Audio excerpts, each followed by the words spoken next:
പലസ്തീനിൽ Israel സൈന്യം കൂട്ടക്കൊല നടന്നതിന്റെ ഇടയിലും ഗാസയിൽ ഇസ്രായേലി സൈനികരുടെ ഒളിത്താവളത്തിന് നേരെ പലസ്തീൻ സായുധ സംഘത്തിന്റെ ആക്രമണം ഉണ്ടായി. പെട്ടെന്നുള്ള ഈ ആക്രമണത്തിൽ വലിയ നാശനഷ്ടം ഉണ്ടായെന്നാണ് റിപ്പോർട്ടുകൾ സൂചിപ്പിക്കുന്നത്. 2 ഇസ്രായേലി സൈനികർ കൊല്ലപ്പെട്ടിട്ടുണ്ട്. നിരവധി പേർക്ക് പരിക്കേറ്റിട്ടുമുണ്ട്. സൈനികർ മരിച്ചതായി ഇസ്രായേൽ ഡിഫൻസ് ഫോഴ്സ് തന്നെ സ്ഥിരീകരിക്കുകയും ചെയ്തു. സൈനികർ മരിച്ചതായും പരിക്കേറ്റതായും ഇസ്രായേലിലെ മീഡിയകളും ഇപ്പോൾ റിപ്പോർട്ട് ചെയ്യുന്നുണ്ട്. എലൈറ്റ് എഗോസ് യൂണിറ്റിലെ ഒരു സൈനികൻ സ്നൈപ്പർ ആക്രമണത്തിൽ മരിച്ചതായി സ്ഥിരീകരിച്ചു എന്നാണ് ഒരു റിപ്പോർട്ടിൽ പറയുന്നത്. ഒരു ടാങ്കിൽ സ്ഫോടക വസ്തുക്കൾ ഇടിച്ചത് മൂലം മറ്റ് 4 പേർക്ക് ഗുരുതരമായി പരിക്കേറ്റിട്ടുമുണ്ട്. പരിക്കേറ്റവരിൽ 2 പേരെ അഷ്ദോഡിലെ അസുദ ആശുപത്രിയിലേക്ക് മാറ്റിയിരിക്കുകയാണെന്നും റിപ്പോർട്ടിൽ പറയുന്നു. തീവ്രമായ പോരാട്ടം നടക്കുന്നതിനിടെ ഗാസ സിറ്റിയുടെ കിഴക്കുള്ള പ്രദേശത്ത് നിന്നും സൈനികരെ ഇസ്രായേൽ പിൻവലിച്ചതായി അൽ-അക്സ TV റിപ്പോർട്ട് ചെയ്യുന്നു. ഡസൻ കണക്കിന് ഇസ്രായേൽ സൈനികരെ ലക്ഷ്യമിട്ട് ഗാസ സിറ്റിക്ക് സമീപം ഷജയയിൽ തങ്ങളുടെ പോരാളികൾ ആക്രമണം നടത്തിയതായി അൽ-ഖുസ് ബ്രിഗേഡ് ഫീൽഡ് കമാൻഡർ ഒരു പ്രസ്താവന ഇറക്കിയിട്ടുമുണ്ട്. മൈൻഫീൽഡ് പൊട്ടിത്തെറിച്ചതോടെയാണ് ഈ ഓപ്പറേഷൻ ആരംഭിച്ചത്. അതിന് പിന്നാലെ ഇസ്രായേൽ സൈന്യം സമീപത്തുള്ള ആളൊഴിഞ്ഞ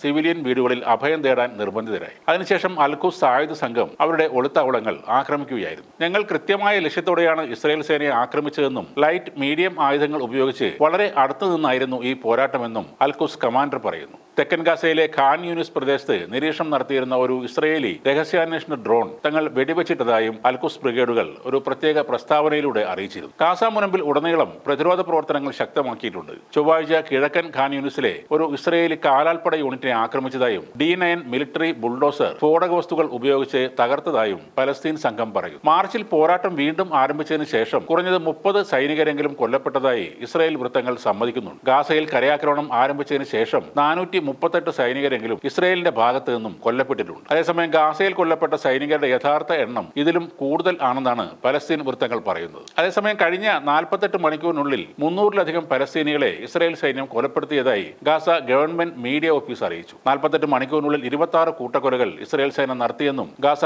ഗവൺമെന്റ് മീഡിയ ഓഫീസ് അധികൃതർ പറയുന്നു. കഴിഞ്ഞ 48 മണിക്കൂറിൽ നടന്ന ആക്രമണങ്ങളിൽ 10,000-കണക്കിന് പലസ്തീനികൾ താമസിക്കുന്ന ഷെൽട്ടറുകളും അൽബഖ വിശ്രമ കേന്ദ്രം പോലുള്ള പൊതുവിശ്രമ കേന്ദ്രങ്ങളും ഭക്ഷണം തേടുന്ന പട്ടിണി കിടക്കുന്ന സാധാരണക്കാരെയും ഇസ്രായേൽ ലക്ഷ്യമിട്ടു എന്നും ഗവൺമെന്റ് മീഡിയ ഓഫീസ് തങ്ങളുടെ പ്രസ്താവനയിലൂടെ പറയുന്നു. ഗാസയിലെ ആരോഗ്യ മന്ത്രാലയത്തിന്റെ കണക്കനുസരിച്ച് ഗാസക്കെതിരായ ഇസ്രായേലിന്റെ യുദ്ധത്തിൽ കുറഞ്ഞത് 56,647 പേർ കൊല്ലപ്പെടുകയും 1,34,000 പേർക്ക് പരിക്കേൽക്കുകയും ചെയ്തിട്ടുണ്ട്. 2023 ഒക്ടോബർ 7 ഹമാസിന്റെ നേതൃത്വത്തിൽ നടന്ന ആക്രമണത്തിൽ ഇസ്രായേൽ 1,139 പേർ കൊല്ലപ്പെടുകയും 200-ലധികം പേരെ ബന്ദികളാക്കി പിടിക്കുകയും ചെയ്തു. അതിന് പിന്നാലെയാണ് ഇസ്രായേൽ ഗാസയിൽ ശക്തമായ ആക്രമണം ആരംഭിച്ചത്.